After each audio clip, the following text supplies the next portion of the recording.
자, 6번째 챕터고요. 마지막 대담이 실린 에피소드인데 클릭 브로드캐스트에 의해 방송된 미디어 믹스 스페셜 대담이라는 내용이고요.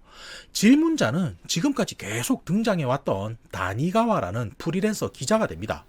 근데 지금까지 이 소설의 내용을 쭉 따라오신 분이시라면 다니가와가 이전 에피소드에서 죽지 않았나? 라고 생각하실 것 같거든요. 하지만 다시 등장을 했고요. 저는 이름 옆에 물음표 하나를 박아두겠습니다. 안 죽었을 수도 있잖아요.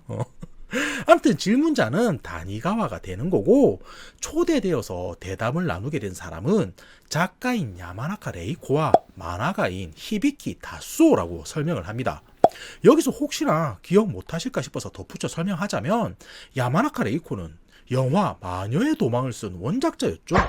그리고 에피소드 1편에서 등장을 했었는데, 우선 그녀의 상황부터 먼저 설명을 드리자면, 인터넷 방송이라고 해서 찾아와 봤더니 스튜디오는 허름한 상가 빌딩 5층에 위치해 있었다고 하고요. 스텝이라고 있는 사람들도 질문자인 다니가와를 제외하면 인상 들어온 남자 하나를 포함해서 3명뿐이었다고 이야기를 합니다. 암튼 그런 상황에서 방송은 시작하게 되는데, 질문자인 다니가와가 지금 인터뷰는 인터넷을 통해 생중계되고 있긴 하지만 두 분은 긴장하지 말고 차분히 대화만 나누면 되니 걱정하지 말라는 말을 전하게 됩니다. 이에 야마나카는 예의를 차리며 알겠다고 대답은 했지만 속으론 인터넷 방송이라는 게 원래 이렇게 허접한가라고 말을 하게 되고요. 질문자인 야마나카를 보고서도 무슨 아줌마가 촌스러운 하트 목걸이를 하고 있지라고 생각을 하게 됩니다. 그리고 본격적인 인터뷰로 들어가게 되는데, 다니가와가 야마나카 선생님이 쓰신 마녀의 도망도 인간의 어두운 부분을 실감나게 묘사하셨는데, 히비키 씨가 그리신 도쿄 디스토피아도 비슷한 느낌을 받았다라는 말을 하게 되고요. 그 작품이 이번에 실사화가 된다던데 맞나요? 라고 질문을 하게 됩니다. 이에 히비키는 최근에 이대 씨와 오타케 씨가 죽은 사건 때문인지 사람들이 실사화된 작품의 원작에 관심을 가지고 있는 것 같은데, 저는 그런 이슈로 관심을 받는 건 그닥 반기질 않습니다 라고 이야기를 합니다.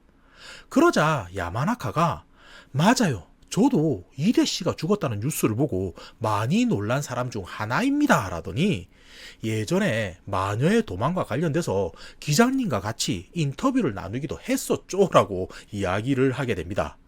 그리고 야마나카의 과거 회상으로 넘어가게 되는데, 여기서 잠시 첫 번째 에피소드 내용을 떠올려 보시면, 야마나카는 자신의 아들을 죽인 게 누군지 탐정에게 의뢰했고 인터뷰 이후 그를 만난다면서 끝이 났었잖아요. 이 회상은 그 첫 번째 에피소드가 끝나고 나서 2시간 후의 상황으로 바로 이어지는데, 야마나카는 자신이 고용한 도노라는 탐정을 통해 이대가 히로야를 죽인 범인이라는 사실을 알게 되었다고 하고요. 그 뒤 명확한 증거를 확보하기 위해 이대가 살고 있는 맨션 자체를 구매한 후 24시간 도청하기 시작했다는 말을 전하게 됩니다. 그리고 한 달쯤 지났을 때인데, 이대의 집에서 무언가 수상한 대화를 엿듣게 되고요. 자신을 구라모토라고 밝힌 남성이 이대에게 찾아와선 나는 네가 히로야를 죽인 걸 알고 있고 시신을 토막낸 후 머리는 밖에다 내다 버린 것도 알고 있다는 말을 듣게 됩니다. 자, 그럼 여기서 이 구라모토라는 남성은 누구인가 싶은 건데, 에피소드 1편에서 언급되었던 사진작가 혹은 파파라치였던 그 남자고요.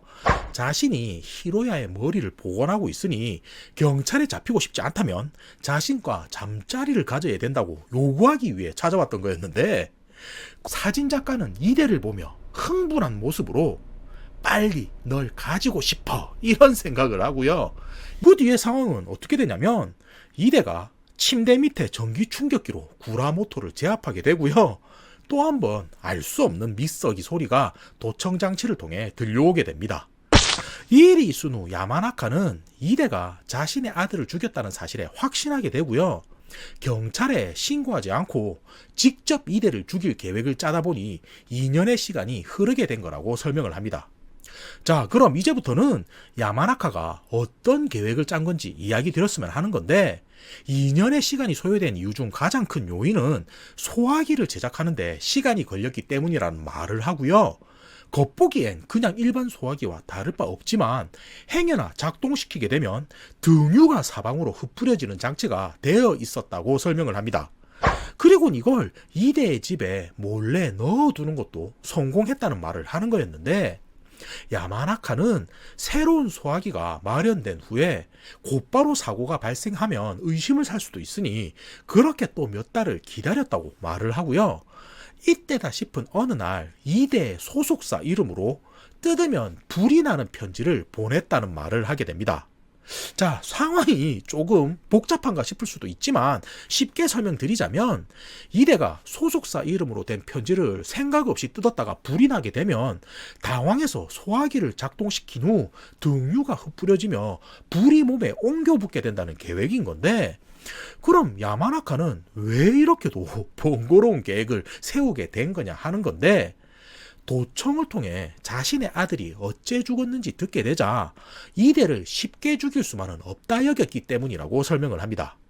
암튼 야마나카의 시나리오는 이랬던 거고요. 결국 이대가 자살이라며 죽어 발견이 되었기 때문에 어찌 보면 성공한 거라고도 볼 수는 있는 건데 그럼에도 야마나카는 어딘가 상황이 이해가 안 된다는 말을 하는 것이 이대는 집에서 불이나 발견된 게 아니었고요. 야마나시 현에 있는 산간도로에 세워진 차량 안에서 온몸이 알아볼 수 없게 불탄 모습으로 발견이 되었기 때문이었습니다. 게다가 시신은 이대 혼자만이 아니라 오타케라는 남자 배우와 함께인 상황이었는데 시신은 완전히 타버려 누군지 확인할 수는 없었지만 불탄 차량이 이대의 소유였고 차에 실려져 있던 사이클링용 자전거가 오타케의 소유였기 때문에 지금도 일주일에 한 번은 글리온에서 만든 하이브리드 자전거를 타고 있습니다라고 말을 하는 건데 경찰은 정황을 파악한 후 두 사람의 자살이라고 결론을 내게 되고요. 이 일이 세간에 밝혀지자 두 연예인의 동반 자살이라는 것이 이슈가 되어서 언론은 떠들썩하게 되었던 겁니다. 게다가 이 사건 이후 이대와 오타케 모두 모습을 나타내지 않았기 때문에 시신은 그들이 맞다는 걸로 확정짓게 된 상황인 건데 그럼에도 야마나카가 조금은 의아하게 여기는 건 이후 발생한 사건 때문에 그런 거고요. 이대가 죽은 다음 날 그녀의 집 앞 CCTV를 확인해 보니 얼굴을 가린 의문의 여성이 이대의 집으로 들어간 후 분홍색 슈트 케이스를 들고 나오는 장면이 찍혀 있는 걸 보게 됩니다. 그러니까 다시 상황을 정리해 보면 오타케와 이대는 산속에 있는 차 안에서 불타 죽었는데 다음날 새벽 알 수 없는 누군가가 이대의 집에 들어가 무언가를 들고 나갔다는 말인 거고요. 이 일이 있은 후 경찰은 이대와 오타케의 휴대폰을 복원하게 되는데 그들은 평소에 R로 저장된 누군가와 자주 통화를 했다는 사실을 발견하게 됩니다. 지금껏 일부러 자신이 오타케와 연관되어 있다는 걸 알리면 안 되었기 때문에 전화통화 목록에도 확인할 수 없도록 이름 대신 R로 자신을 저장해 놓은 거라고 이야기를 합니다. 이렇게 되니 언론에서는 이대의 집에서 나온 여성을 수수께끼의 여자 R이라며 이 사람이 이대와 오타케를 죽인 진범인 게 아니냐 하게 된 건데 이 일이 있고 얼마 지나지 않아 오타케의 성행위 영상이 인터넷에 퍼지기 시작하고요. 세상은 그로 인해 또 한 번 혼란에 빠지게 되었던 거였습니다. 상황이 이렇게 되자 야마나카는 이대가 죽긴 죽었지만 정말 내가 세운 계획으로 인해 죽은 게 맞나 하는 의구심을 가지게 된 거였는데 이때 이야기는 다시 인터뷰로 돌아오게 되고요. 히비키는 이대와 오타케의 죽음에 대해서 자살이라고 생각한다며 누구나 마음속에는 어둠이 있으니 그런 선택을 한 게 아닐까요? 라는 말을 하게 됩니다. 그러자 다니가와가 속으로 그래 누구나 마음속에 어둠이 있지 라고 생각을 하고요. 그 뒤 의미심장한 말을 덧붙이는 게 내가 진짜 다니가와 마이코가 아닌 것처럼 말이야 라고 말을 하게 됩니다. 세상에 여러분 아셨습니까? 다니가와가 아니었다니. 근데 사실 이 부분은 많은 분들이 예상하셨을 거라 생각을 하고요. 다니가와는 이전 에피소드에서 죽었다고 나오면서 그녀의 조수가 얼굴을 성형한 후 다니가와의 행세를 하고 있는 거라고 나옵니다. 그럼 이 조수의 정체가 누구냐 하는 건데, 지금 현재로서 명확하게 나오지가 않고요. 다만 자신이 다니가와 행세를 하고 클릭 브로드캐스트라는 인터넷 방송을 만들어 야마나카를 초대한 이유는 그 여자가 자신의 계획을 해박 놓고 있으니 방해가 되기 때문에 죽이기 위해서라고 이야기를 합니다. 자, 이게 또 무슨 말인가 싶은데, 에모토는 이대를 죽이는 계획을 짜고 있었잖아요. 근데 그 목적은 단순하게 돈이 아니라 죽으면서 허물어져가는 표정을 보고 즐기는 거였었는데, 야마나카가 준비한 편지며 소화기 때문에 계획이 틀어져 버렸다는 말을 하고요. 예상보다 시신이 너무 일찍 발견되어 버렸다는 이야기를 하게 됩니다. 그래서 자신은 졸지에 수수께끼의 여자 R이라며 불리게 되었다는 이야기도 하는 거였는데, 자, 그럼 여기서 우선 정리를 해보자면, 맨 처음에 유리코가 있었죠. 그리고 은퇴한 여배우인 에모토 리나가 있었고, 그 다음이 성형한 얼굴의 다니가와가 되는 건데, 여기에다가 지금은 수수께끼의 여자 R이라고도 불리우고 있잖아요. 근데 이게 모두 알고 보니 한 사람이었다는 게 어찌 보면 큰 반전인 건데, 이때 이 여성이 예상하지 못한 대사를 하는 게, 내가 다니가와로 성형한 건 도망치기 위해서가 아니라 싸우기 위해서라 라는 말을 하고요. 유일한 절친이었던 에모토의 복수를 위해서라는 말을 하게 됩니다. 응? 여기서 이게 무슨 말이지? 이 사람이 에모토가 아니었다고? 싶은 건데, 사실 다니가와로 성형한 사람은 에모토가 아니라 이대였던 거고요. 자신은 닥터컵이라는 드라마를 촬영하면서 에모토와 알게 되었는데, 이후 어릴 적 부모를 일찍 여의었다는 공통점을 발견하게 되고 서로 언니라고 부르는 사이로까지도 급격하게 발전하게 되었다는 말을 전해주게 됩니다. 헌데 이거는 에모토가 이대에게 일부러 접근했던 건데, 이대는 그 사실을 알 턱이 없는 거고요. 서로 R과 N으로 저장해서 같이 온천도 다녔고, 거기서 하트 모양의 목걸이가 예쁘다고 말했더니 똑같은 디자인으로 선물 받기도 했다는 말을 전해주게 됩니다. 그러니까 이대 역시도 하트 모양의 목걸이를 가지고 있었다는 말인 거죠. 아무튼 그러던 어느 날인데, 에모토가 자신이 별장을 가지고 있으니 거기서 파티를 열자며 자신을 초대했다고 말을 하고요. 당시 에모토의 남자친구인 오타케도 함께하게 되었다며 별장 근처에서 사이클링도 타고 밤에는 바베큐도 구워 먹자는 계획을 세우게 되었다고 말을 합니다. 헌데 별장으로 출발하기 직전 이대는 규슈 지역에서 큰 화재가 났다는 뉴스를 보게 되고요. 사카가미는 최근 규슈 지역에서 발생한 큰 산불을 혼자서 취재한 적이 있었는데, 이런 방식으로 관리인을 추궁한 후 화재의 진원지가 인근의 별장이었다는 사실을 알아내기도 했다고 이야기를 합니다. 화재의 원인이 인근 별장에서 시작했다는 말을 듣게 되자 혹시나 하는 생각에 집에 있던 소화기를 챙기게 되었던 거라고 말을 합니다. 근데 아시겠지만 이 소화기가 바로 야마나카가 준비한 가짜 소화기였던 거고요. 이후 이대는 운전하면서 별장으로 향하던 중에 소속사에서 자신에게 보낸 편지가 생각났던 거고, 뒤에 앉아있는 에모토에게 먼지 뜯어서 내용을 확인해 달라고 부탁하게 되었던 겁니다. 그리고 그 뒤의 상황은 뭔지도 모르고 야마나카의 편지를 뜯은 에모토가 불이 나게 된 거였고요. 곁에 있던 오타케 역시도 당황하며 소화기로 화재를 진압하려다가 둘 다 온몸에 불이 옮겨 붙으며 죽어버리고 만 상황이었던 건데, 앞자리에서 운전 중이던 이대만이 겨우 밖으로 뛰어나가 목숨을 구하게 되고요. 이게 어찌된 상황인가 생각하다가 화재의 원인이 된 저 소화기는 자신의 집 주인인 야마나카가 주고 갔었다는 사실을 떠올리게 됩니다. 자, 일단 여기까지를 한번 정리해 볼 텐데, 화재로 죽은 사람은 이대와 오타케가 아니라 에모토와 오타케인 건데 사람들은 반대로 알고 있다는 말인 거고요. 이대는 이번 사건이 야마나카가 자신을 죽이기 위해 벌인 일이란 걸 눈치채게 되자 복수를 하기 위해 정체를 숨기고 그 모습을 드러내지 않았던 거였습니다. 헌데 이후 경찰에서는 죽은 두 사람이 뒷자리에 앉아 있었고 온몸에 둥유가 뿌려져 있었기 때문에 자살이라고 발표를 한 거였고요. 심한 화재로 시신의 정체를 알기는 어려웠지만 불탄 차가 이대의 소유였고 실려있던 자전거가 오타케의 소유였기 때문에 두 사람은 이대와 오타케가 맞다고 사람들은 여기게 된 상황인 겁니다.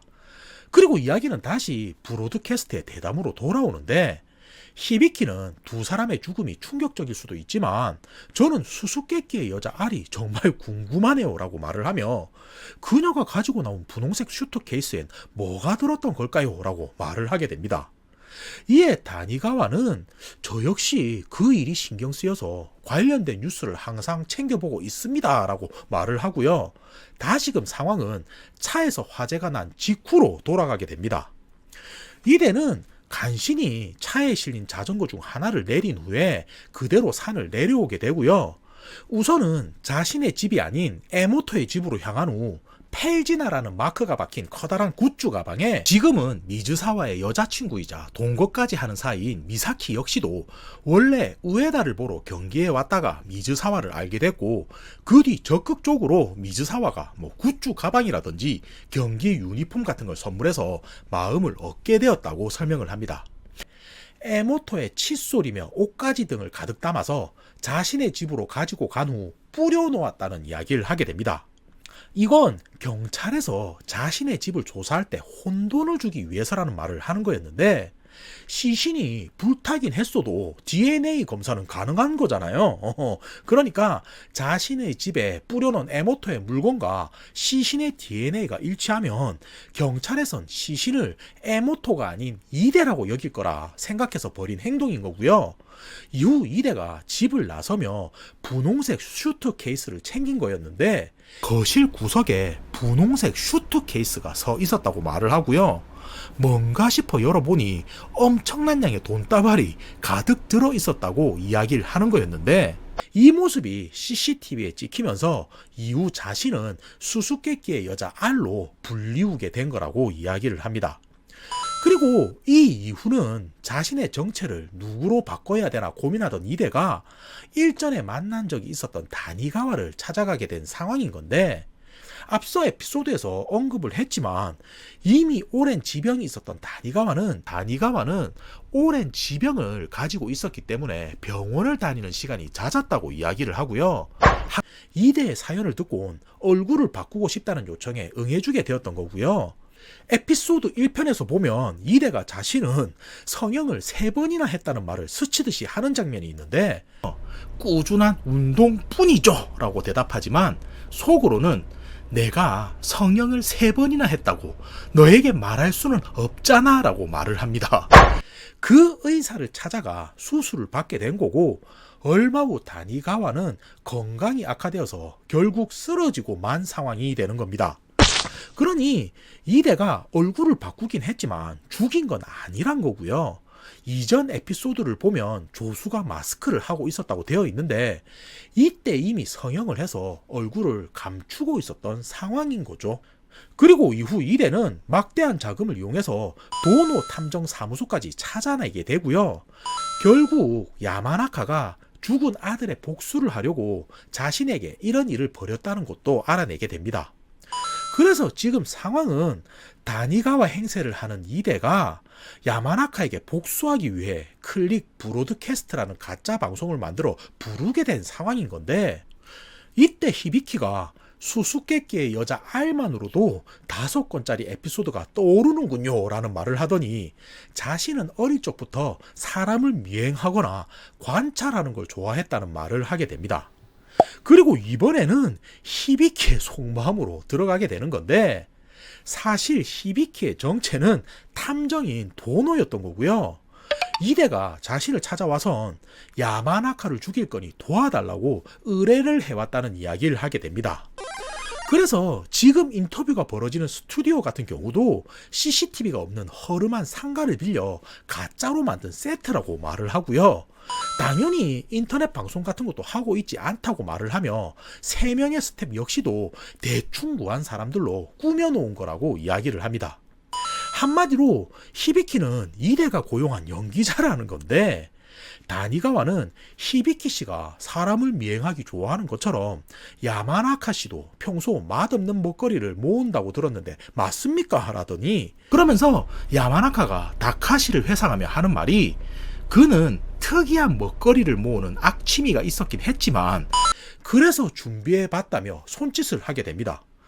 그러자 스튜디오 한쪽에서 스텝 중 한 명이 음료수 3병을 들고 오게 되고요. 다니가와는 이게 필리핀에서 판매 중인 가장 맛없는 음료수라고 하던데 같이 한번 마셔보시죠 라는 말을 하게 됩니다. 자, 근데 예상 가능하겠지만 야마나카가 마실 음료수 안에는 독한 농약이 들어가 있었고요. 다니가와는 속으로 이제 곧 있으면 야마나카 넌 바닥을 뒹굴며 괴로워하다 죽게 될 거야 라고 생각하게 됩니다. 이에 야마나카는 음료수를 받아들고 와, 냄새부터가 장난이 아니군요 라는 말을 하게 되는 건데, 여기서 또 한 번 야마나카의 속마음이 나오게 되고요. 상황은 반전을 맞이하게 됩니다. 그건 처음부터 야마나카는 다니가와의 정체가 이대 나스키인 것을 알고 있었다는 거였고요. 이어서 연달아 히데키의 속마음으로 넘어가며 상황이 어찌 된 건지를 설명하기 시작합니다. 히데키는 애초부터 자신의 의뢰인은 야마나카였다는 이야기를 하고요. 다니가와가 자신을 이용해서 야마나카를 죽이려고 계획했겠지만 히데키는 미리 이 사실을 야마나카에게 알려줬다고 이야기를 하며 이 상황을 역으로 이용할 계획을 짜게 된 거라고 말을 합니다. 그러면서 다니가와 네가 들고 있는 음료수는 사실 휘발유였어 라고 말을 하더니 라이터에 불을 붙이게 되는 건데, 다니가와는 이게 무슨 상황인가 싶던 중 자신이 마신 음료가 무언가 이상하다는 걸 느끼게 되고요. 황급히 뱉어낼 수는 있었지만 들고 있던 음료를 옷에 쏟아버리고 맙니다.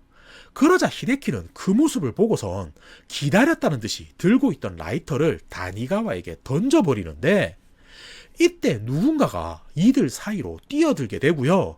그게 누구인지 확인해 보니 정체는 바로 도몬이었습니다.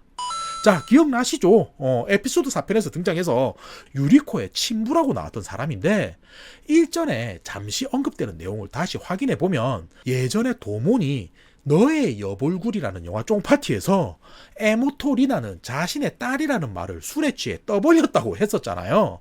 작년 너의 여볼굴이라는 영화 쫑파티에서 술에 취해 자신도 모르게 신인 여배우 에모토가 내 딸이다라며 이야기한 적이 있긴 하지만, 근데 그 자리에는 이대 나스키도 있었던 거였고요. 내년에는 너의 여볼굴이라는 실사 영화에도 이미 주연으로 확정된 상태라는 말을 덧붙입니다. 도몬이 스치듯 한 말을 기억하고 있다가 이후 에모토가 죽자 찾아가서는 복수를 위해 도와달라고 한 거였습니다. 자, 그리고 그 뒤의 상황인데, 도몬이 급히 뛰어들긴 했지만 날아가는 라이터를 낚아채지는 못했고요. 얼마 후 큰 불길이 일더니 이대가 찢어지는 듯한 비명을 내지르게 되었다고 말을 합니다. 그리고 그 모습을 지켜본 야마나카 역시도 실성한 듯 웃어댔다고 이야기를 하는 거였는데, 하지만 그때 도모는 그 무엇보다 타들어가는 도화선 소리가 제일 선명하게 들렸다며 이번 에피소드는 마무리가 됩니다.